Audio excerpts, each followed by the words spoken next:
જય ગુરુદેવ. આવો, કમર સીધી કરીને બેસીશું. બંને હાથ ખોડામાં, આંખો બંધ, શાંતચિત્ત. વિશ્વવ્યાપી પરમાત્માને હૃદયંગમ કરીએ, અંતરથી પ્રાર્થના કરીએ. હે પરમ કૃપાળુ, આપણી દિવ્ય યોજનાને અનુરૂપ આ સંસાર ચાલી રહ્યો છે, પરંતુ એને અનુરૂપ કદાચ ન ચાલતા હોઈએ તો એક માનવ છે. તો અમે આ માનવ શરીરને ધારણ કરીને આ ધરા ઉપર અવતરિત થયા છે, ત્યારે આપની કૃપાને પાત્ર બનીને આ સુંદર મજાની આપણી સૃષ્ટિનું અમે ખૂબ સરસ રીતે સૌંદર્ય નિહાળી રહ્યા છે, એને માની રહ્યા છે. ત્યારે એ અનુશાસન અમે પણ પાલન કરી શકીએ કે જે અનુશાસનને આપણે બનાવ્યું છે. અમે એવા બનીએ કે આપ ખુશ થાઓ, પ્રસન્ન થાઓ, રાજી થાઓ. હે નાથ, હે કરુણા નિદાન, આપની પરમ કૃપા અને કરુણાથી જીવતો આ જીવ સદૈવ આપના અનુગમનને પાલન કરનારો બને એવી દ્રઢ નિશ્ચય શક્તિ અમારા હૃદયમાં ભરો. અમે સૌ આપની કૃપાને પાત્ર બની શકીએ એવી પાત્રતા અમારી વિકસિત કરો. અમારું અંતઃકરણ નિરંતર આ સંસારની કોઈ વસ્તુ, વ્યક્તિ કે સાધન સંપત્તિ પ્રત્યે નહીં, પરંતુ હે નાથ, આપના પ્રત્યે નિરંતર ધડતું રહે, આપનું સ્મરણ કરતું રહે. આપનું સ્મરણ કરતાં કરતાં આ સૃષ્ટિમાં આ જીવનને પૂર્ણ કરી આપનામાં સમાઈ શકીએ એવી શક્તિ પ્રદાન કરો. એ ભાવ સાથે સ્વસ્વર ગાયત્રી મહામંત્રનું વિશ્વના તમામ જીવોના કલ્યાણની કામના કરતાં એક સાથે એક સ્વરમાં ઉચ્ચારણ કરીશું. ઓમ ભૂર્ભુવઃ સ્વઃ તત્સવિતુર્વરેણ્યં ભર્ગો દેવસ્ય ધીમહિ ધિયો યો નઃ પ્રચોદયાત્. અનેક જન્મ સંપ્રાપ્ત કર્મેન્ધન વિદાહિને આત્મજ્ઞાને જ્ઞિદાનેન તસ્મૈ શ્રી ગુરવે નમઃ. યા દેવી સર્વભૂતેષુ માતૃરૂપેણ સંસ્થિતા નમસ્તસ્યૈ નમસ્તસ્યૈ નમસ્તસ્યૈ નમો નમઃ. પરમ પૂજ્ય ગુરુદેવ પરમવંદનીય માતાજી, આદ્યશક્તિ, વેદ માતા, દેવ માતા, વિશ્વ માતા મા ગાયત્રીના પાવન ચરણારવિંદમાં અનંત કોટી દંડવત પ્રણામ સાથે એ મહાસત્તાના સૂક્ષ્મ સાનિધ્યમાં, સંરક્ષણમાં આજે કેટલાય વર્ષોથી આપણે આપણું આ નિત્ય પ્રતિ સાપ્તાહિક સ્વાધ્યાય ચાલી રહ્યું છે. ખરેખર ખૂબ ખૂબ ધન્યવાદ. આ સાપ્તાહિક સ્વાધ્યાયમાં નિરંતર ઉપસ્થિત રહેનારા તમામ શ્રદ્ધાળુ પરિજન ભાઈ બહેનો, તેમજ આ સ્વાધ્યાયમાં જોડેલા રાખનાર અમારા મોટાબેન, નાનાબેન, આપ સૌના અંતઃકરણમાં બિરાજિત પરમ ચૈતન્ય સ્વરૂપ પરમાત્માને મારા કોટી કોટી વંદન સાથે આજે પરમ પૂજ્ય ગુરુદેવ વંદનીય માતાજીના શ્રી ચરણ કમલમાં દંડવત પ્રણામ સાથે એક વાત યાદ આવે કે નજીકનો સમય એ ગુરુ પૂર્ણિમાનો સમય આવી રહ્યો છે. કદાચ આવતા શુક્રવારે બેસીશું ને રવિવારે આપણી ગુરુ પૂર્ણિમા છે. ગુરુ એ કોણ છે? તો આપણે પ્રથમ વંદના કરી અનેક જન્મ સંપ્રાપ્ત કર્મેન્ધન વિદાહિને. કેટલાય જન્મો પ્રાપ્ત કર્યા પછી જ્યારે મનુષ્ય જન્મ મળ્યો છે ને, એ કર્મ ભોગવવા મળ્યો છે. પરંતુ સાચા સદગુરુ જ્યારે મળે છે ત્યારે એ તમામ પ્રકારના કર્મ બંધનોની કઠરી જે છે ને, એ સદગુરુ પોતાના માથે લઈ લે છે. એટલી તૈયારી ગુરુદેવની છે કે હું તારા બધા જ કર્મોને મારા માથે લઈશ અને તું મારું કામ કર. પરમ પૂજ્ય ગુરુદેવે આપણને, અખિલ વિશ્વ ગાયત્રી પરિવારના તમામ પરિજનોને અંતરથી, હૃદયથી એમને આ વાત કરી છે કે બેટા, તું એની ચિંતા ના કરતો. આપણે ઘણી વખતે કોઈ વ્યક્તિ એવો હોય કે મને એમ કે તમારા ઘેર થોડુંક કામ આપજો ને, તો આપણે એ વ્યક્તિની ઈમાનદારી, એ વ્યક્તિનું કામ એ જોઈને આપણે એવું કહીએ કે ભાઈ તારે આવું કામ કરવાની કેમ જરૂર પડી? તો એમ કે મારા માથે બહુ દેવું છે એટલે હું ચૂકવી દઉં ને. તો આપણે એમ કહીએ ને કે તું નેકી ઈમાનીથી તારું કામ કરવામાં, તારા દેવાની ચિંતા ના કરીશ, હું તારું દેવું ચૂકવી દઈશ. સાહુકારને ઘેર જે નોકર રહેતો હોય એને પછી ચિંતા હોય સાહુકારની ઘેર રહેતા નોકરની સામે ઉઘરાણી કરનારા આવનારા જે લોકો હોય ને એ લોકોને સાહુકારની ઘેર રહેનારા નોકરને એમ કે તું યાર મારા પૈસા આપી દે, ક્યારે આપવાનું છે. અને સાહુકાર આ જોવે 2-4 વખત કે હારો આ એ ઉઘરાણી કરવા આવે છે તો આને મારે હવે કંઈક કરવું પડશે. એટલે સાહુકાર પેલાને બોલાવીને પૂછે કે શું છે ભાઈ? તો કે આ મારું આવું દેવું છે. ચાલ એ બધાને બોલાવી લે તારા દેવાવાળાને, હું પૂરું કરી દઉં. એક સામાન્ય ઈમાનદારીપૂર્વક કામ કરનારા નોકરના માથે રહેલું ગમે તેટલું દેવું હોય એ પણ એનો સાહુકાર જો ચૂકવી દેતો હોય તો એ તો આ લૌકિક જગતની વાત થઈ. તો પારલૌકિક જગતની વાત છે.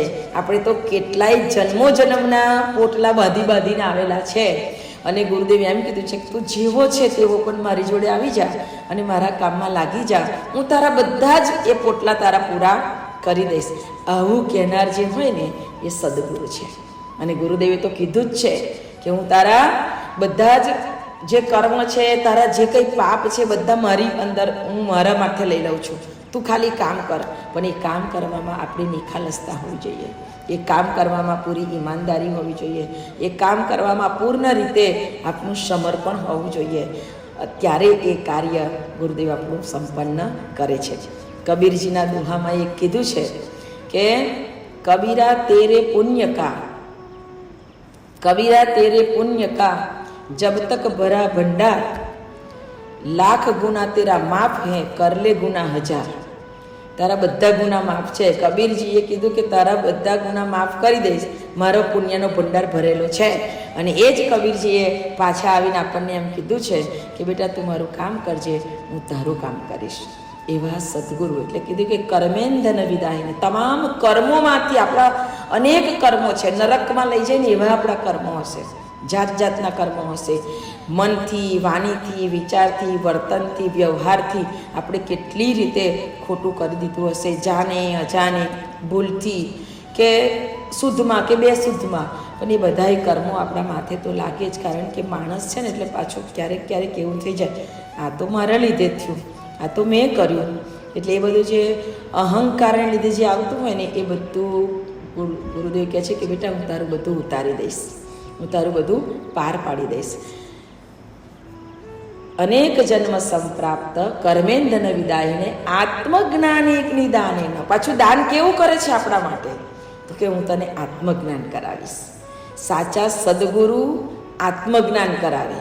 સાચા સદગુરુ છે ને એ આ જીવને ખોટી દિશાઓમાં ભટકાવે નહીં, એને આડો અવરો લટકાવે નહીં.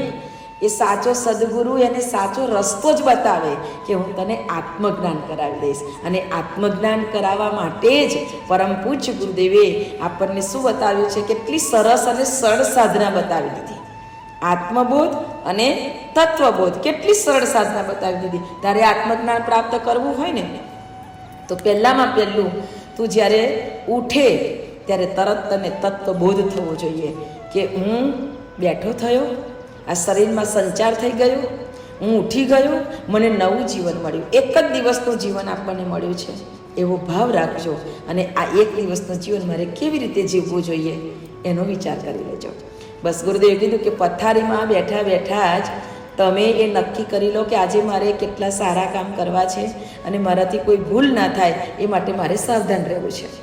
કારણ કે હું પરમ પવિત્ર, દિવ્ય, શુદ્ધ, ચૈતન્યશીલ આત્મા છું. હું પરમ પવિત્ર, દિવ્ય, શુદ્ધ, ચૈતન્યશીલ આત્મા છું. હું પરમ પવિત્ર, દિવ્ય, શુદ્ધ, ચૈતન્યશીલ આત્મા છું.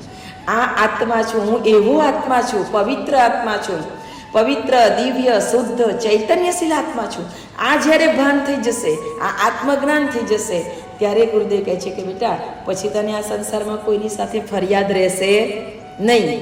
તને કોઈની સાથે ફરિયાદ નહીં રહે કે આને આવું કર્યું, પેલું કર્યું. બધાની અંદર મારો રામ બેઠો છે, બધાની અંદર મારો ભગવાન બેઠો છે, એને જે પ્રમાણે એને બુદ્ધિ મળી છે પ્રમાણે કામ કર્યું છે. પણ બુદ્ધિમાં ગુરુદેવ કહે છે કે તમને બધાને સ્વતંત્રતા આપી છે, એ બુદ્ધિને ક્યાં લગાવી એ માટે તું મુક્ત છે. તું જ્યાં લગાવીશ એ પ્રમાણે તારા કર્મ બંધાશે. એટલે કયા રસ્તે જવું એ વ્યક્તિએ વિચારવાનું છે, કેવું બોલવું એ વ્યક્તિએ વિચારવાનું છે, કેવું ચાલવું, કેવો વ્યવહાર કરવો એ વ્યક્તિએ વિચારવાનું છે. આપણે એમ વિચારતા હોઈએ કે હું સરસ વાતો કરીને બીજાને હેરાન કરું કે પરેશાન કરું, તો એનાથી આપણને કશું મળવાનું નથી, એનાથી આપણને કોઈ ફાયદો થવાનો નથી. પણ અંદરની જે જેલસી છે, અંદરની જે અહંકાર છે, અંદરની જે ઈર્ષા ભાવના છે, એ તમારી છલકાતી દેખાઈ જાય તો માની લેવાનું કે આપણે માત્ર ને માત્ર હવામાં ગોળીબાર કરીએ છીએ, માત્ર ને માત્ર બીજાની લાઈન ભૂસી અને પોતાની લાઈન મોટી કરવા માંગીએ છીએ. તો ગુરુદેવ કહે છે કે બેટા, એ સંભવ નથી કે કોઈને પાડીને તમે આગળ દોડી જાઓ તો તમે વિજેતા કહેવાઓ. અરે આ દેશની અંદર તો એવા મહાપુરુષો થઈ ગયા કે જ્યારે પોતાનો નંબર પહેલો આવે છે ત્યારે એ પહેલો નંબર આવનાર વ્યક્તિ સ્કૂલમાં પોતાના ટીચરને એમ કહે છે કે નહીં સર, આ પહેલો નંબર મારો નથી, કારણ કે મેં આ વ્યક્તિની અંદરથી થોડી કોપી કરી હતી, એટલે પહેલો નંબર આને જ આપો. આવી વિભૂતિવાન વ્યક્તિઓનો આ દેશ છે કે જે નાની નાની વાતમાં પણ ઈમાનદારી બતાવતી હોય. તો એવી જગ્યાએ આપણે આપણી મોટી કદાચ એ વિચારવા જઈએ, વાતો કરવા જઈએ, તો એ ત્યાં આપણે ક્યાં પાછા પડેલા છે એ આપણે યાદ કરવું જોઈએ. પરમ પૂજ્ય ગુરુદેવ કહે છે કે આ તત્વબોધની સાધના ઉઠતાની સાથે કરો, અને આત્મબોધની સાધના તમે સૂતી વખતે કરો. કે જ્યારે સૂવા જાઓ છો ત્યારે વિચારો કે આ આત્મા હવે પરમાત્માની અંદર સમાવા જઈ રહ્યો છે. કારણ કે આપણે સૂઈ જઈએ છીએ પછી આપણને ભાન નથી હોતું કે આપણે શું કરીએ છીએ, શું વિચારીએ છીએ. સ્વપ્ન ઘણા બધા આવતા હોય પણ એ કંઈ સાચા હોય છે નથી હોતા. સપનાના મહેલની અંદર આપણે બહુ રાચતા હોઈએ, રમતા હોઈએ, કૂદતા હોઈએ, ખાતા હોઈએ, પીતા હોઈએ, જાત જાતનું જીવનમાં ના જોયું હોય એવું ખાધું પીધું હોય, પણ પેટ ભરાય છે. ઉઠો એટલે તો ટાંકી ખાલી જ થઈ જાય છે. લાવો ભાઈ આવવા દો. એટલે સ્વપ્ન સૃષ્ટિ જે છે એ સ્વપ્ન સૃષ્ટિ તો આપણી અંદરની કોઈને કોઈ એવી મનોદશા હતી ને, જે સબકોન્શિયસ માઇન્ડની અંદર પડેલી હતી ને, એ તમને અંદર અર્ધજાગૃત મન તમને અંદર દર્શન કરાવતી હોય. પણ એનાથી શું થઈ શકે? કશું ના થઈ શકે. એટલે કહ્યું છે કે સૂતી વખતે આજના દિવસે જેના પણ દિલને આપણાથી ઘાવ લાગ્યો હોય ને એના પ્રત્યે પ્રાયશ્ચિત કરો. પ્રાયશ્ચિત કરવું જ પડે, અને તો જ આપણે એ બધામાંથી મુક્ત થઈએ. ઘર પરિવારમાં રહેતા હોઈએ તો ઘર પરિવારમાં પણ, અથવા તો કોઈની સાથે ફોનથી વાતો કરી હોય એમાં પણ, કોઈને ગમે તેવું સાચું ખોટું કહી દીધું હોય, ગમે તે કર્યું હોય, એ બધાના માટે ક્ષમા યાચના કરી અને પછી સૂઈ જઈએ તો આપણને ઊંઘ પણ સારી આવશે. આપણે બધું જ લઈને ભાર લઈને સૂઈએ ને તો ઊંઘ પણ ન આવે. પડખા ફેરવ્યા જ કરીએ, રાપણ અને આવું કેમ કર્યું, અને આવું નહોતું કરવા જેવું, અને આવું કર્યું તો આવું જ કરું ને. અને પછી એની અંદર મન રમ્યા કરે, ઊંઘ આવે નહીં, માથું ચડી જાય, પછી પેટમાં સૂળ ઊભું થાય. એટલે પેટ ચોડીને જાતે દુઃખ ઊભા કરીએ છીએ આપણે, કારણ કે આપણને નિખાલસ રહેતા આવડતું નથી. આપણે એવી જ વિચારીએ છીએ કે હું કહું ને એ જ વસ્તુ સાચી હોવી જોઈએ. ઘણી વખતે કોઈને સલાહ આપીએ ને ત્યારે પણ પછી એ ભૂલી જવાનું. નહીં તો ઘણી વાર એવું થાય કે મેં કીધું પણ એને તો માન્યું જ ના, હવે તો આવે ને તો મારે કહેવું જ નથી કશું. એ પણ આપણને એક અહંકાર છે અંદર કે મને એવો કેમ ફીલ થાય કે હું કહું એ બધા માનવા જ જોઈએ. ના, મારે મારી વાત રજૂ કરી શકવાની મારી એ હોવી જોઈએ, પરંતુ એ વાતને બીજા માને છે એવો મારો કોઈ ભાવ પણ ના હોવો જોઈએ. મારે તો કેવળ એક ભગવાનના સાનિધ્યને એનું સ્મરણ કરીને એક કર્મ કરવું, એ કરી દેવાનું. પછી એ કર્મ કર્યા પછી છૂટી જવું પડે કે પ્રભુ આ તારા ચરણમાં અર્પણ કરી, એનું જેમાં હિત હોય ને એવું કરજે. પછી આપણને એનું કોઈ કર્મ બંધન લાગે નહીં. અને આપણે જાત જાતના પોટલા માથે ઉપાડીને ચાલીએ તો પછી શું થાય? કારણ કે એવું બનવાનું કારણ શું છે? તો કે એની મનસ્થિતિ જે છે ને એ લો કેટેગરીની છે. જેની મનસ્થિતિ હાઈ કેટેગરીની હશે એ હંમેશા ઊંચું વિચારશે, પણ જેની કેટેગરી લો હશે, વિચાર શ્રેણી જ બિલકુલ નીચી હશે, સંકીર્ણ મગજ હશે, એ માત્ર એક જ પ્રકારનું તત્વ લઈને ચાલશે, એક જ વાતને લઈને ચાલશે. આખી સૃષ્ટિની અંદર હું કહું એ સાચું એ અભિમાન છે, પણ તમે પણ સાચા અને હું પણ સાચું એ સ્વાભિમાન છે. એને સંસ્કાર કહેવાય છે કે ના, હું કહું એ એટલું સાચું ના હોય, બધાની વાતો પણ સાચી હોઈ શકે છે. એટલે હું મારી વાત રજૂ કરી શકવાની છૂટ છે, પણ બીજાની વાતને સ્વીકારાય જ નહીં એ કહેવું ને એ મોટી ભૂલ છે. માણસ પોતાની ભૂલને સ્વીકારવા તૈયાર નથી. એટલે લો કેટેગરી.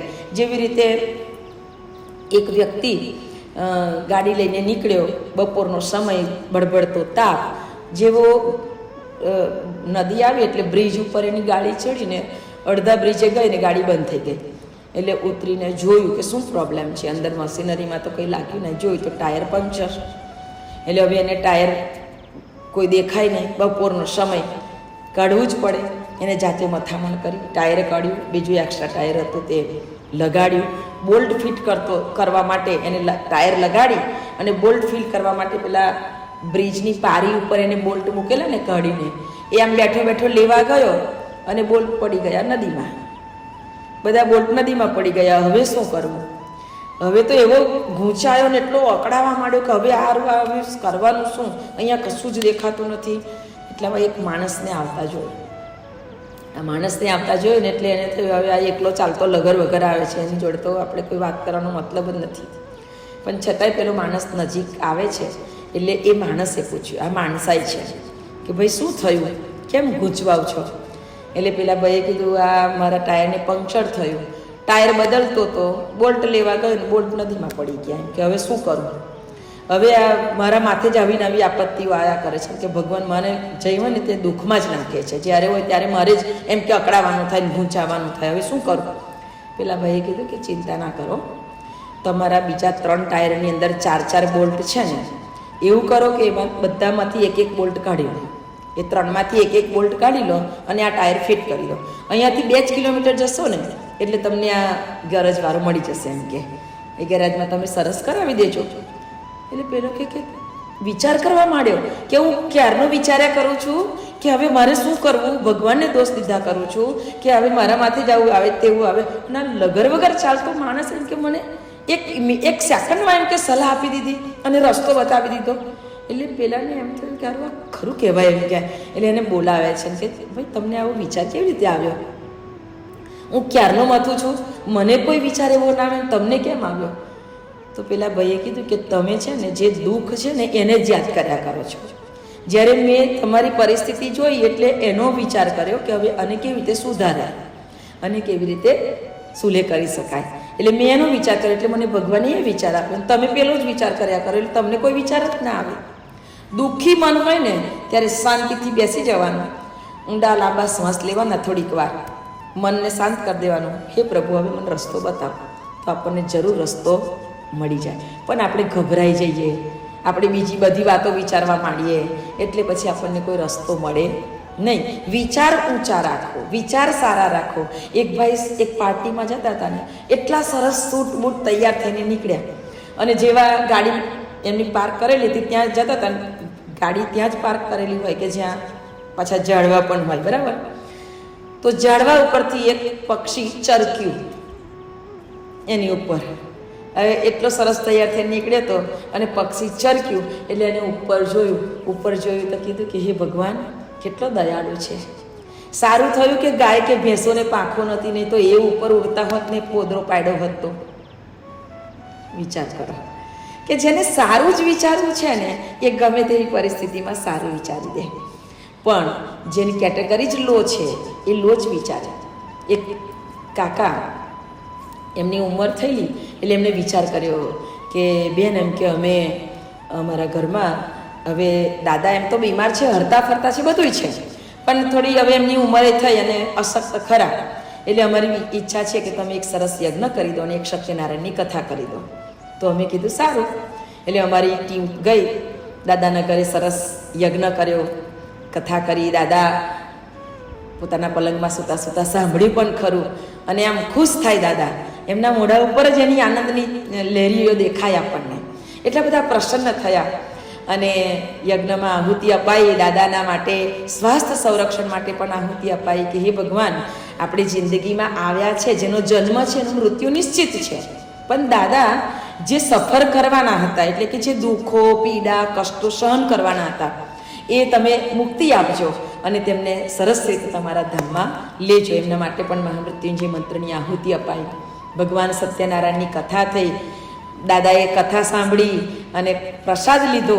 દાદાએ પ્રસાદ પણ આરોગ્યો અને ખૂબ ખુશ થયા કે મારા છોકરાઓએ કેટલું સરસ કામ કરાવ્યું મારા માટે. એમ આનંદ થયો અને એ આનંદનો ઉત્સાહ ઉમંગ એમની અંદર એટલી બધી ઉર્જા ભરવા લાગે ને આપણને દેખાય કે દાદા બહુ ખુશ છે, પ્રસન્ન છે.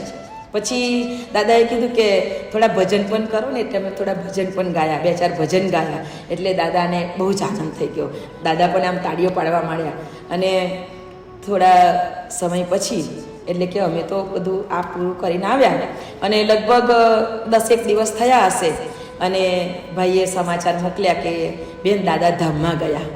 તો અમને બહુ આનંદ થયો અને એ ભાઈ પણ ખુશ થઈ ગયા કે કેટલું સરસ, એમ કે દાદાને આપણે કેટલું સરસ યજ્ઞ, ગાયત્રી યજ્ઞ કર્યો અને સત્યનારાયણની કથા કરી. દાદા કેટલું સરસ, એ તો જવાના તો હતા જ, એનો સમય નિશ્ચિત જ હતો કે આ દિવસે, આ સમયે, આ જ મિનિટે, આટલી સેકન્ડે દાદાનો પ્રાણ અહીંથી નીકળવાનો છે. એ ચોક્કસ જ છે. જન્મ અને મૃત્યુ એ ભગવાનના હાથમાં છે, એને કોઈ ટાળી નહીં શકે. એટલે એ ભાઈ પણ ખુશ થયા કે દાદાનો દીકરો ખુશ થઈ ગયો કે કેટલું સરસ કહેવાય કે દાદા છેલ્લે આવું ભગવાનનું સ્મરણ કરી અને ભગવાનના દિવ્ય આશીર્વાદ સાથે ધામમાં ગયા. બિલકુલ એમને કષ્ટ પડ્યું નથી.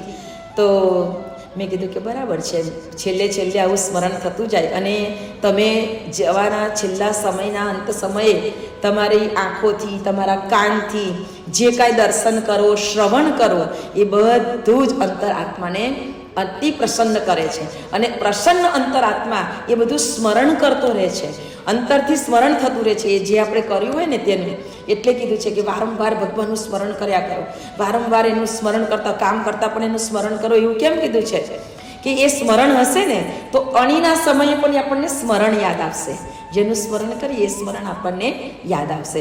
એટલે આપણને વારે પરમ પૂજ્ય ગુરુદેવ કહે છે કે બેટા આ સમય એ આત્મ સાધનાનો સમય છે, આત્મ કલ્યાણનો સમય છે. અને આ અવસર જે છે ને એ અવસર વારે આપણને મળતો નથી. તો આ મનુષ્ય જન્મ આપણને મળ્યો છે અને આવા શ્રેષ્ઠ સદગુરુ મળ્યા છે. આજે ગુરુદેવની કૃપાથી જ આપણે યજ્ઞ કરી શકીએ, ગુરુદેવની કૃપાથી આપણે આટલું સત્યનારાયણની કથા કરી શકીએ કે સત્સંગ કરી શકીએ. આટલી સરસ કથા સત્સંગના માધ્યમથી કેટલાય બધા જીવોના અંતરમાં એક આનંદની લહેરખી તો આવે, પણ એની સાથે કેટલાય જીવોના જીવન પરિવર્તિત થતા જોયા છે. એ લોકોનું આખું જીવન બદલાયેલું જોયું છે. અને એ બદલાયેલું જીવન પણ આજે કેટલા બધા સત્કર્મો તરફ ઊંડા ઉતરતા ગયા છે. તો આ શું છે? એનું પરિણામ શું આવે છે? કોઈ પણ કર્મ કરો ને એનું પરિણામ તો આવે ને આવે જ. તમે સારું કર્મ કરશો તો તેનું સારું પરિણામ હોવાનું છે, અને ખોટું કર્મ કરશો તેનું ખોટું પરિણામ હોવાનું છે. પરિણામ તો સામે છે જ. કર્મ કેવું છે એ આપણે વિચારવાનું છે. શુભ કર્મનું શુભ પરિણામ આવે જ અને ખોટા કર્મનું ખોટું પરિણામ આવે. પણ જેને ખોટું જ જોવું હોય એ દાદાના દીકરો હતો, એ દીકરાના કેટલાક મિત્રો હતા જેને આવી આસ્તિકતા નહોતી, જેનામાં આસ્થા જેવું કોઈ નામ નિશાન નહોતું. એને એવું કીધું કે લો દાદા એને કથા કરાય, યજ્ઞ કરાય, તો દાદા જીવ્યા, મરી જ ગયા ને. એટલે મરવાનું તો આ જિંદગીમાં બધાને જ છે. કોઈ જીવન કોઈ અમર પટ્ટો લઈને આવેલું જ નથી. મરવાનું બધાને જ છે. પણ મરતા પહેલા કયું કર્મ કરી ગયો ને એ મહત્વનું છે. મહત્વનું એ છે કે કેટલું સારું કર્મ કરીને ગયા. તો જીવનમાં ઊંચી દ્રષ્ટિકોણ રાખીએ, ઊંચું ચિંતન રાખીએ, આપણા વિચારોને ઊંચા રાખીએ તો બધી જ જગ્યાએ આપણને સ્વર્ગના અનુભવ થશે.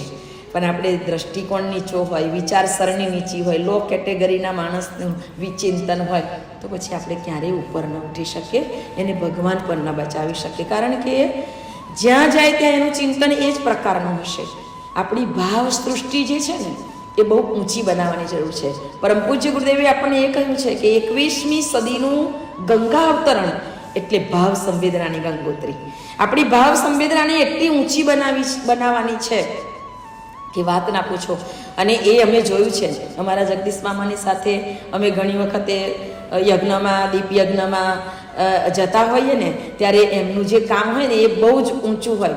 ઘણી વખતે કોઈ માણસ આવે અને એને એમ કે ભાઈ મને તો હવે બેસવાની જગ્યા નથી, તો હવે થોડોક બહાર. ના ભાઈ તું આવતો અહીંયા બેસી જા.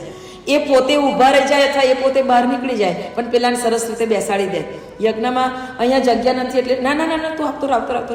પરિવારના ભાઈ બહેન હોય ને એને કહેશે તમે જરાક ખસી જાઓ અથવા ઊભા થઈ જાઓ અને બેસાડ દો. આ કેવી ભાવના છે કે આપણે તો આ વસ્તુને સમજી ચૂક્યા છે, કરી લઈએ છીએ, પણ જે નવી વ્યક્તિ છે ને એને એનો લાભ અપાવો. કોઈ વ્યક્તિ એમ કે મારે યાર આવું છે પણ મારી જોડે ભાડું નથી, મારે શાંતિકુંજના દર્શન કરવા છે, તો અમારા મામા એક એવા છે કે ખરેખર મામા બે માયો ભેગી થાય ને એવા અમારા મામા છે. હારું ચાલ હું તારી ટિકિટ કરી દઈશ, ચાલ ને તું શાંતિકુંજ ચાલ. આ ભાવ જોઈએ, આ સંવેદના. અને આ સંવેદના જ્યારે જાગૃત બને છે ને ત્યારે વ્યક્તિની પાછળ પરમાત્મા, ગુરુદેવ કહે છે કે બેટા અગર આપ પ્રભુ के कार्य के लिए एक कदम चलोगे ना तो परमात्मा आपके पीछे 10 कदम दौड़ के और झोली लेके चलेगी. આ झोली लेके चलेगी આ ગુરુદેવના શબ્દો છે.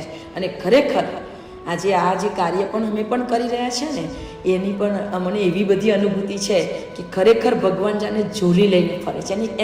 એનું નિમિત્ત ગમે તેને બનાવી દે, પણ એની અંદર મારા ગુરુદેવે પ્રવેશ કર્યો છે. એટલે અમે તો એ વ્યક્તિને પણ દિલથી વંદન કરીએ કે હે ગુરુદેવ, તમે કેવા કેવા સ્વરૂપે આવો છો અને કેવા કામ કરાવી દો છો. અમારી કલ્પનામાં પણ ન હોય એવા કામ ગુરુદેવ કરાવી દે. તો ખરેખર આ વસ્તુનો અનુભવ કરવાનો છે, આ તત્વનો અનુભવ કરવાનો છે. ગુરુ એટલે તો એને ભગવાનનું સ્વરૂપ કીધું છે. ગુરુ ગોવિંદ દોનો ખડે કિસકો લાગુ પાય, બલિહારી ગુરુદેવ કી જીન ગોવિંદ દિયો બતાય. આ ભગવાનના માર્ગે ચાલવાની શક્તિ, ક્ષમતા, સાહસ, શૌર્ય જે કંઈક છે એ બધું સદગુરુ આપણને આપ્યું છે. બાકી આપણે તો એક કઠોર પૂતળા જેવા, આ પૂતળાની અંદર પ્રાણ પૂરી દઈશ એમ ગુરુદેવે કીધું હતું ને, એનું આ પ્રમાણ છે કે આ પૂતળામાં એવા પ્રાણ પૂર્યા ને કે આ પૂતળાને દોડતું, ચાલતું, બોલતું, કૂદતું, નાચતું કરી દીધું. તો ખરેખર ગુરુ પૂર્ણિમાના પાવન પર્વ નિમિત્તે આપણે બહુ એની નજીક જઈ રહ્યા છે ત્યારે એ પરમ સત્તા, એ મહાસત્તા, એ ગુરુ સત્તાને પ્રાર્થના કરીએ, હે ગુરુદેવ, અમારા સૌના મન, હૃદય, અંતઃકરણમાં તમે જ રમતા રહો અને તમે જ પ્રેરણા આપતા રહો. તમે પ્રજ્ઞા અવતારના રૂપે અમારી પ્રજ્ઞાની અંદર સ્થિર બની અને અમને ખૂબ સારા કર્મ કરાવજો. અંતઃકરણમાં એટલી દ્રઢ નિશ્ચય, શ્રદ્ધા જાગૃત કરજો કે અમે ક્યાંય અટકીએ નહીં, છટકીએ નહીં, લટકીએ નહીં, ભટકીએ નહીં, પણ અમે આપના જ બતાવેલા માર્ગે દોડતા રહીએ, ચાલતા રહીએ. સતત આમ સૌનું રક્ષણ કરી સૌના પરિવાર સાથે સૌની કૃપા કરજો, સૌના પર કૃપા કરજો અને સૌ પરિજનોને, એના બાળકોને પણ તમારા શરણમાં લેજો. ગુરુદેવ, ગુરુ પૂર્ણિમાના પાવન અવસરે આજે એના પૂર્વાર્ધની અંદર જ્યારે તમને યાદ કરીએ છીએ ને ત્યારે તમારા ચરણમાં અંતરથી એટલી પ્રાર્થના કરીએ છીએ ગુરુદેવ, આ પ્રાર્થના સૌના માટે છે. સૌ પરિજનોના સુખાકારી, મંગલકારી જીવનની કામના કરીએ છીએ. જે દેવ પરિવારોએ થોડો પણ સહયોગ કર્યો છે ને એ પરિવારોના જીવનમાં આવનારા સંકટો છે અને તમે દૂર કરજો. એ બાળકોના સ્વાસ્થ્ય સંરક્ષણ કરજો, દરેકનું સ્વાસ્થ્ય સારું રાખજો. એવી અંતરની પ્રાર્થના સાથે સૌને જય ગુરુદેવ.